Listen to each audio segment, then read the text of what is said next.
네, 코로나19 확진자가 직장과 사우나, 경로당 등 다양한 일상 공간으로 확산하며 전국 지자체들은 줄줄이 사회적 거리 두기를 1.5단계로 상향하고 있습니다. 네, 한편 오늘부터는 중국에 가려면 코로나19 음성 확인서 2장을 제출해야 합니다. 관련 내용들 이형민 세브란스병원 진단검사의학과 교수와 함께 알아보겠습니다. 어서 오세요. 안녕하세요, 교수님. 네, 오늘 발표된 코로나19 신규 확진자 수 146명입니다. 앞서 저희가 취재 기자를 연결을 해서 총 정리를 좀 해봤습니다만 국내 감염, 지역 감염 사례가 113명, 그러니까 100명이 넘은 상황입니다. 보면 역시나 수도권에서 굉장히 좀 많이 나왔거든요. 경기에서 42명, 서울에서 39명, 그리고 또 경남에서 또 10명이 나왔다라는 부분도 굉장히 좀 주목되는데 이렇게 계속해서 확진자들이 꾸준히 계속 좀 100명 중반에서 100명대까지 왔다 갔다 하고 있는 이 상황 계속 이 정도 수치로 이어질 거라고 저희가 좀 봐야 되는지요? 어떻게 보십니까? 예, 제가 생각해도 아마 이 정도 수치로 어느 정도는 좀 당분간 유지가 되지 않을까 싶습니다. 이제 그렇게 보는 이유는 몇 가지가 있는데요. 저희가 이제 11월 10일 기준으로 71명의 이제 확진자가 나와서 굉장히 숫자가 적었다가 다시 이제 11일 0시 기준으로 국내에서만 113명이 나오게 됩니다. 네. 그래서 거의 확진자 숫자가 50명 가깝게 이제 증가를 하게 되는데 이런 확진자의 증가 폭도 문제이지만 저희가 지속적으로 겪었었던 수도권에서의 어떤 확진자의 대량 발생이라던가 또는 각 지방자치단체에서의 꾸준한 환자 발생들이 지금 연이어지고 있기 때문에 아마도 지금 현재 나오고 있는 이런 환자 발생의 추이는 어느 정도는 좀 유지가 될 것 같습니다. 이런 추이를 저희가 감소시키기 위해서는 사실 3, 4월 달에 있었던 것과 같은 강력한 사회적 거리두기가 필요하지만 지금 이제 이런 코로나19 사태가 장기화됨에 따라서 굉장히 많은 피로도도 쌓여 있고 경제적인 측면들이 어려움들도 있기 때문에 우리가 강력한 사회적 거리두기를 지금 들어가기는 약간은 좀 어려운 시점에 있는 것도 사실이거든요. 그래서 지금 정도의 어떤 사회적 거리두기를 계속 우리가 반복을 한다면 그러면 아마도 지금의 수치는 어느 정도 계속되지 않을까 싶습니다. 그러니까 지금 사실 충남 천안하고 아산시 그리고 강원 원주시는 사회적 거리두기를 1.5단계로 상향을 했는데요. 수도권은 아직 1단계란 말이죠. 수도권의 상향의 필요성은 얼마나 보시는지. 왜냐하면 지금 사회적 거리두기 단계와 그 확진자 숫자하고 연계되는 부분이 있다라고 지적을 해주셨기 때문에 어떻습니까? 지금 변경된 그 사회적 거리두기 기준에 따르면은 이제 우리가 수도권 같은 경우도 100명 이하의 환자가 나오게 되면은 이 환자들 중에 발생하는 중환자를 충분히 현재 의료 시스템으로 감당할 수 있기 때문에 사회적 거리두기 1단계를 유지하는 게 맞습니다. 그래서 현재까지는 이제 기준상으로는 1단계 기준은 맞는데 문제는 이게 지속적으로 감소하지 않고 계속 올라가는 추세를 보인다면 우리도 수도권도 아마도 1, 2주 정도 뒤에는 사회적 거리두기를 조금 강화해야 될 필요성도 있지 않을까 싶거든요. 그래서 아마 향후 1, 2주 정도 동안 현재 상태를 유지하느냐 아니면은 이거를 넘어서 100명 이상의 환자가 발생하느냐에 따라서 조금 달라질 것 같습니다. 그렇습니다. 요양병원하고 요양시설에 대한 일제검사는 수도권의 경우는 2주마다 한 번씩 하고 비수도권은 4주 간격으로 하고요. 이외에도 어린이집하고 사회복지시설을 대상으로 방역 관리를 하겠다라는 건데 이 방역의 패러다임이 이미 터진 곳을 관리하고 이런 것을 넘어서서 이제 선제적인 노력으로 좀 많이 바뀌는 것 같아요. 그만큼 방역 당국의 노하우가 좀 쌓였다는 거라고 봐도 되겠습니까? 예, 맞습니다. 말씀하셨던 것처럼 이제 우리나라의 그 코로나19 상황이 그동안 계속 변해오면서 방역 당국에서 여러 가지 이제 사례들을 많이 경험을 했고요. 그러면서 또 쌓인 노하우 중에 하나가 미리 선제적으로 대응을 해서 확진자를 찾아내는 것이 그 확진자로부터 이어지는 일련의 집단 감염을 막을 수 있다라는 경험이라고 생각을 합니다. 그리고 그게 또 교훈이기도 하고요.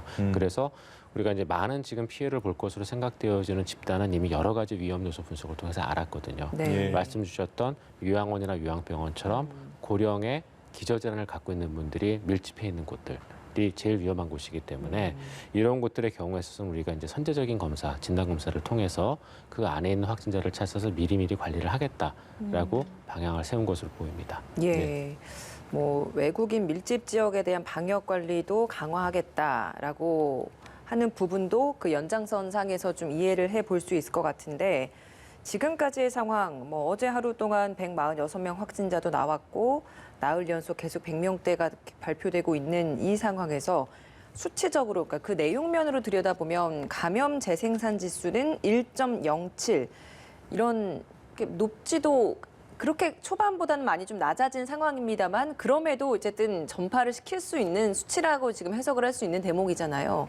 그러니까 이런 것들을 봤을 때 이제 더 날씨도 추워지고 하면 더 확산될 수도 있다라는 우려들도 있는 상황에서 가장 우려해야 될 부분, 문제점이라고 한다면 어떤 게 있겠습니까?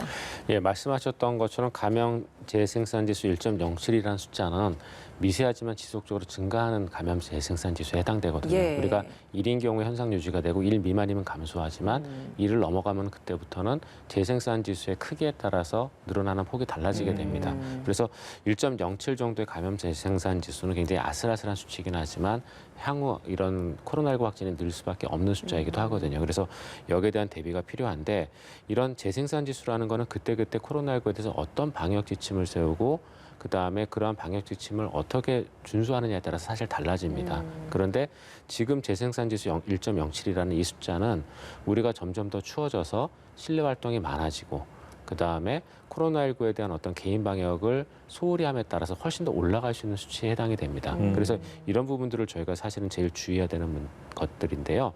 그중에서도 이제 지금 가장 중요하게 생각되어지는 부분이 겨울철로 접어들면서 이제 환기가 지금 안 되는 상황에서 실내 생활이 점점 늘어나고 있거든요. 그렇죠. 그래서 실내 환경에서의 생활 방역이 굉장히 중요한 이슈가 될 걸로 생각을 하는데 이때 제일 중요한 게 이제 마스크의 착용이 됩니다. 근데 우리나라 국민들이 지난 코로나19를 겪어오면서 마스크 착용에 대해서 굉장히 익숙해졌음에도 불구하고 지금 사회적 거리두기 단계가 일부 완화가 되면서 이런 실내에 본인이 익숙한 공간이라는 문제가 겹치다 보니까 실내에서 마스크를 착용하지 않으시는 경우들이 점점 늘고 있습니다. 그게 가정이나 이렇게 밀접하게 생활을 하는 환경에서는 상관이 없지만 사무실이라든가 이런 공간에서는 사실은 아무리 그 사무실 안에 서로 잘하는 사이만 있다 하더라도 마스크를 착용하고 있는 게 좋거든요. 그런데 이런 부분들이 앞으로 좀 이 겨울철 생활을 하시면서 굉장히 좀 신경 써야 되는 부분이 될 것 같고요. 그다음에 또 한 가지는 말씀드렸던 것처럼 겨울철이라 하더라도 주기적인 환기를 통해서 혹시라도 모르는 무증상 확진자가 있을 경우에 실내에 바이러스의 배출량이 감염 지수를 넘지 않도록 관리해 주는 것이 중요할 것으로 생각이 됩니다. 예. 네, 알겠습니다. 백신 이야기를 좀 해볼까요? 전 세계적으로 화이자 백신이 화두입니다.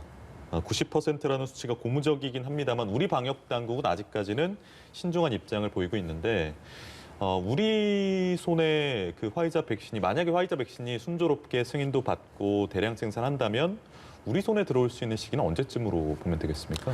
예, 이제 말씀주셨던 화이자 백신에 대한 긍정적인 보도가 나오자마자 이제 증시부터 시작해서 굉장히 많은 분들이 그러니까요. 반응을 하고 있는데요. 네. 이 화이자 백신 같은 경우에 이제 두 가지의 문제점이 있습니다. 일단 성능에 대해서는 90% 이상의 예방 효과가 있다라고 이제 보도가 됐지만 네. 이 백신을 대량 생산하는 데 있어서 첫 번째 문제는 이게 mRNA 백신이다 보니까 대량 생산을 하기에 기존의 시스템하고 맞지 않는 측면들이 있습니다. 그래서 화이자에서 발표한 바로도 이게 올해 정식으로 승인을 받더라도 올해 말까지 생산할 수 있는 분량은 3천만에서 4천만 도주 정도일 거다라고 얘기를 했거든요. 그리고 매년 생산 가능한 도주가 최대한으로 잡아도 한 10억에서 13억 도주 정도가 될 거라고 얘기를 했습니다. 근데 이러면은 몇 명이 맞을 수 있냐면은 화이자 백신은 2회 접종을 기본으로 하거든요. 절반으로 떨어지군요. 예, 맞습니다. 절반으로 떨어지게 됩니다. 그래서 접종할 수 있는 인원 숫자가 전 세계 인구에 비하면 굉장히 아직은 제한적이다라는 게 하나의 문제점이 되고요. 그다음에 두 번째는 화이자 백신이 어느 정도 알려져 있는 것처럼 백신의 운송 조건 자체가 굉장히 엄격합니다. 이게 mRNA 백신이다 보니까 영하 70도씨에서 계속 콜드체인을 유지하면서 움직여야 되거든요. 네. 그러다 보니 이 영하 70도씨의 콜드체인이라는 거는 우리가 구현하기가 좀 많이 어려운 콜드체인입니다. 이번에 독감 백신 같은 경우에도 냉장 콜드체인도 우리가 여러 문제점들을 겪었었거든요. 그러면 그런 것들을 생각을 했을 때 이 백신이 생산되는 미국에서부터 한국이나 또는 다른 국가까지 영하 70도씨의 콜드체인을 유지하면서 그것도 각 지역까지도 이 백신을 원활하게 안전하게 운반한다는 건 또 하나의 큰 과제가 될 것이기 때문에 이런 것들이 다 해결돼야지만 우리가 이 백신을 접종받을 수 있을 것으로 생각이 됩니다. 그러니까 물량만 많이 확보가 된다고 해서 그게 바로 접종이 가능한 것도 아닌 상황인 게 마이너스 70도, 그러니까 영하 70도의 그 운반 유통 체인조차도 우리나라에서 직접 마련이 된 상황에서 그게 또 공급이 돼야 되기 때문에 아직은 너무 섣부르게 저희가 좀 기대를 하기엔 좀 이른 감이 있다라는 말씀이시네요. 네, 맞습니다. 그래도 이제 이 화이자 백신이 주는 메시지는 우리가 그동안 진짜 빛도 없는 깜깜한 어둠 속에 있었다면은 이제 끝낼 수 있는 그러한 빚을 봤다라고 생각을 할 수가 있거든요. 물론 예. 이제 이게 코로나19가 완전히 없는 세상으로 우리를 인도할지 아니면 어느 정도는 코로나19를 그래도 감수하고 가야 되는 세상일지는 모르겠지만 분명히 코로나19에 대한 현 상황을 완화시켜 줄 수 있는 하나의 수단은 우리가 찾은 거기 때문에 보다 더 긍정적인 어떤 그런 결과를 기대해봐도 될 것 같습니다. 근데 지금 중국과 러시아에서도 백신을 자체적으로 개발을 했고 이미 접종을 시작했잖아요. 지금 이렇게 화이자 백신 예방 효과 90% 있다 이런 발표가 나오니까 러시아에서 우리 백신도 그렇다 이런 이야기를 했습니다. 근거 있는 주장입니까? 그게 이제 러시아에서 나온 그 백신에 대한 그 언급은 이제 논문이나 아니면 공식적인 발표라기보다는 러시아 그 보건성의 계신 관리의 이제 네. 발표인데요.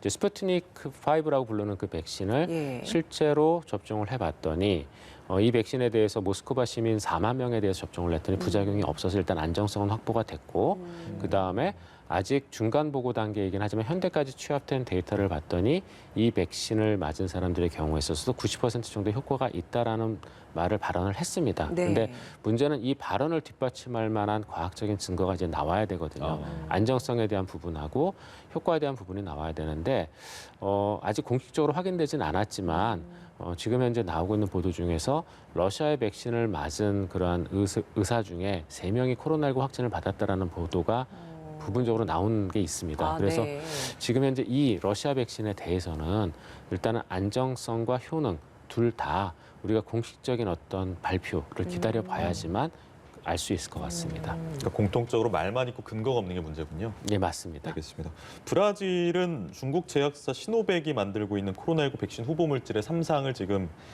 중단하겠다고 밝혔는데 중단 사유는 구체적으로 밝히지 않았지만 사망자가 발생한 거는 인정을 했습니다. 이 안정성 얼마나 좀 보고 계세요? 네, 맞습니다. 이제 그 중국에서 개발 중인 백신도 역시 마찬가지의 문제인데요. 중국에서 개발한 백신 사실 지금까지 임상 3상에 들어와 있는 백신들을 보면은 가장 많은 임상 3상 참여 백신을 갖고 있는 나라가 중국이거든요. 그래서 중국에서 개발 중인 백신이 여러 종류가 있는데 그 중에서 시노백의 백신이 이제 해외 임상 시험도 하면서 굉장히 활발하게 이러한 백신의 인허가를 위한 작업을 했었습니다. 그리고 브라질 같은 경우에는 워낙 지금 브라질이 많은 환자를 확진 보고하고 있다 보니까 이러한 중국 백신에 대한 기대를 가지고 이러한 중국 시노백 백신에 대한 임상 연구에 되게 적극적으로 참여를 했었거든요. 그래서 지금까지 보고된 바에 따라도 거의 한 9천 명에서 4만 명 정도의 자원자를 대상으로 시노백 백신을 접종을 했고 그다음에 9월하고 10월 달에 이 백신을 접종받은 그런 사람들 중에 중대한 위험 그러니까 부작용을 겪은 사람은 없었다라는 보도가 이미 나온 적이 있었습니다. 그런데 그럼에도 불구하고 지금 현재 최근 들어 이제 말씀 주셨던 것처럼 이 시노백 백신을 맞은 사람 중에 사망자가 발생을 해서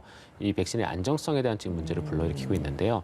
지금 현재 사망 원인에 대해서는 구체적으로 밝혀진 건 없습니다. 그래서 이것도 역시 기다려봐야 되는데 이러한 백신을 개발할 때 가장 중요한 문제가 이 백신을 맞을 사람들에 대한 고려거든요. 그러면 이렇게 빨리 개발된 백신을 맞을 사람들은 결국은 본인이 자발적으로 나서서 백신을 맞아야 되기 때문에 안정성에 대한 문제를 담보할 수 있는 근거를 갖지 않는 이상에는 백신을 맞지 않을 가능성이 많습니다. 그래서 이러한 백신의 효능, 그다음 백신의 성적에 대한 투명한 어떤 공개가 지금 굉장히 중요한 시점이라 중국 백신, 러시아 백신 둘 다 이런 부분들을 공개해야 될 것으로 생각이 됩니다.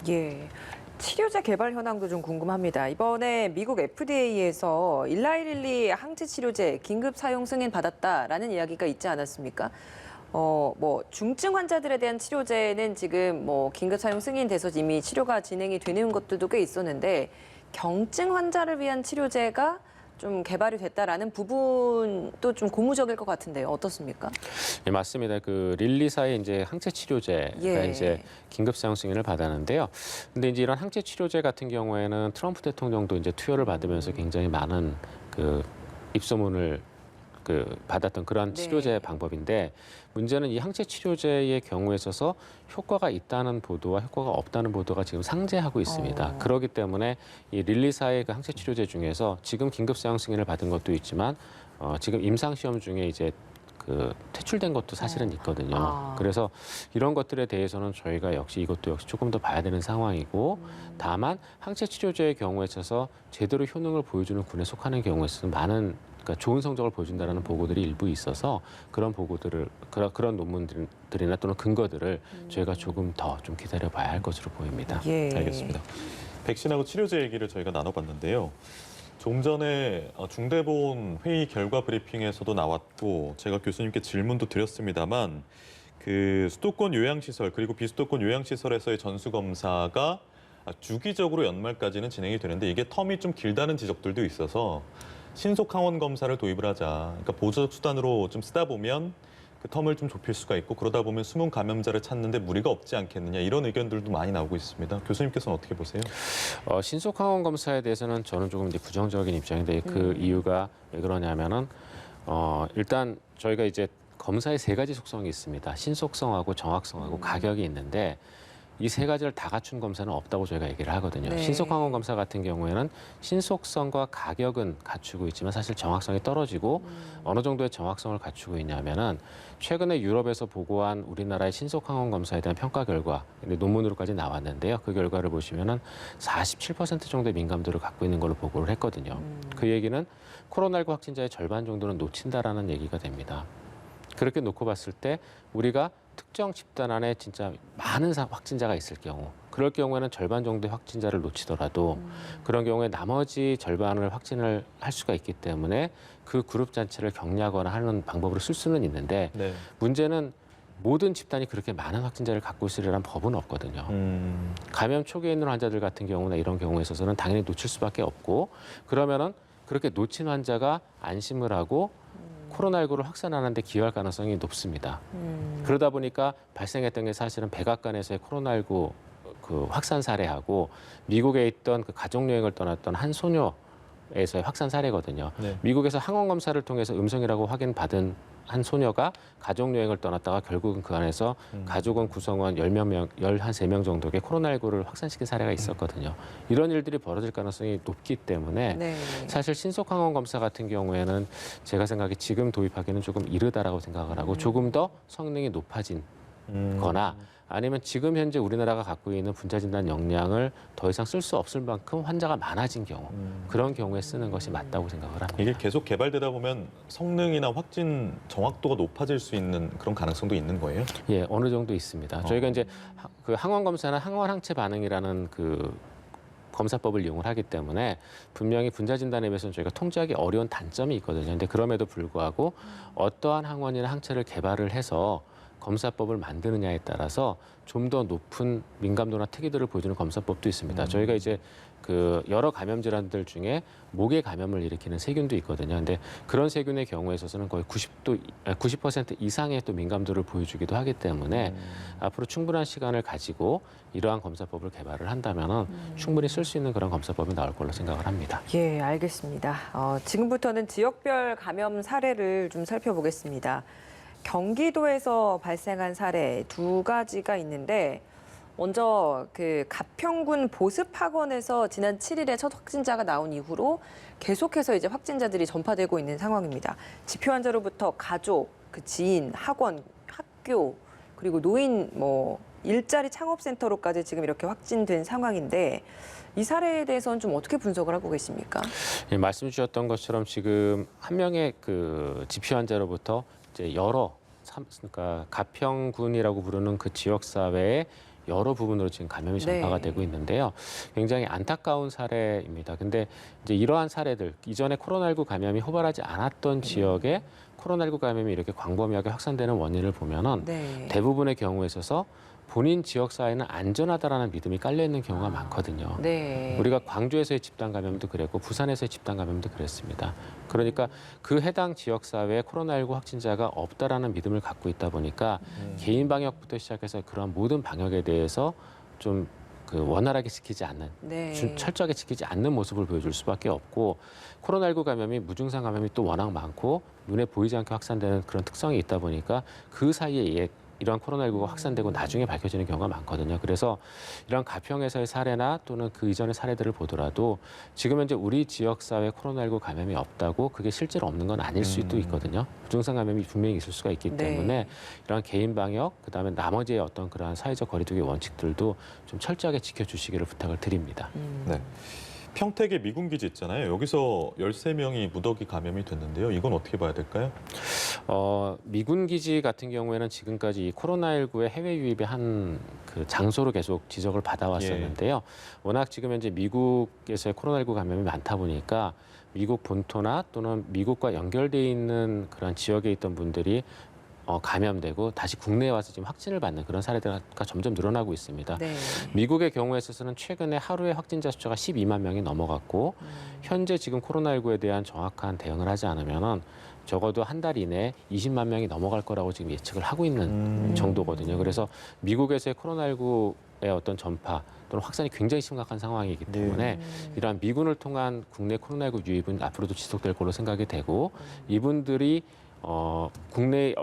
그럼에도 불구하고 국내에 들어왔으니까 국내 법에 맞추어서 코로나19의 방역에 협력하게끔 좀 그런 여러 가지 법률이라던가 또는 협조 같은 것들을 구할 필요가 있을 걸로 보입니다. 예, 그 해외 유입 관련해서 이야기가 나와서 하나만 더 관련해서 질문을 좀 드릴게요. 오늘부터 한국에서 출발하는 중국으로 가는 항공편을 탑승하는 탑승객 같은 경우에는 음성 확인서를 그러니까 두 장을 제출을 해야 됩니다. 한 번 하고 한 3시간 정도의 차를 두고 한 번 더 검사를 한 다음 2장을 제출을 하라라는 게 지금 새롭게 나온 사실인데 3시간 정도 차이를 두고 확인을 한다는 게 과연 그 3시간 안에 어떤 차이가 나올까? 만약 음성이 먼저 나왔다면 그 다음번에 양성이 나올 수 있는 그런 정도의 시간입니까? 아니요, 그렇지는 않고요. 근데 이제 중국 정부에서 그렇게 코로나19 검사 성적을 요구하는 건 저는 좀 과하다고 생각합니다. 과하다고 생각을 하는데 근데 이제 중국 정부에서 그렇게 요청을 한 이유는 코로나19가 지금 현재 감염되지 않았음을 확인할 수 있는 PCR 결과를 제출을 하고 네. 그다음에 저희가 명확한 이유는 모르겠지만 코로나19에 감염된 경험도 없는 네. 그러한 그거를 항체 검사로 증명하라는 요청을 한국에 했던 걸로 알고 있거든요. 근데 지금 이제 국내에서 항체 검사가 통상적으로 쓰이지 않고 있기 때문에 네. 2번의 PCR 검사로 대체한 걸로 알고 있습니다. 근데 이 2번의 PCR 검사라고 부르는 거는 저희가 PCR 검사의 높은 정확도를 고려를 했을 때 사실은 필요 없는 그러한 요청이거든요. 예. 예. 그럼에도 불구하고 한 번의 PCR 검사에서 혹시라도 생길지 모르는 위험성을 대비해서 2번을 제출하라는 건데 제가 생각하기에 이러한 요청은 사실은 의학적인 근거는 없다라고 생각이 됩니다. 이거 다 본인이 비용을 부담을 해야 되는 거잖아요. 네, 맞습니다. 그러면 한 번 할 때만 해도 돈이 좀 꽤 드는데 이것만 해도 2번이라고 하면 거의 한 40만 원 가까이 든다라고 하던데 그런 부분에 있어서도 이제 우리 외교 당국이나 이런 차원에서도 이미 다 어느 정도 좀 협의가 된 상황인 거죠? 그러니까 중국에 입국하기 위해서 중국에 이제 입국할 사람들에 대해서는 중국 당국에서 모든 국가에다 이러한 검사 결과를 요구하는 걸로 알고 있습니다. 그래서 우리나라만의 문제는 아닌 걸로 알고 있고요. 네. 그래서 아마 이 부분은 중국 당국의 입장이 변해야지만 해결이 될 문제로 생각이 됩니다. 알겠습니다. 오늘 말씀 여기까지 듣겠습니다. 지금까지 이형민 세브란스 병원 진단검사의학과 교수 모시고 코로나19와 관련된 현안들 짚어봤습니다. 고맙습니다.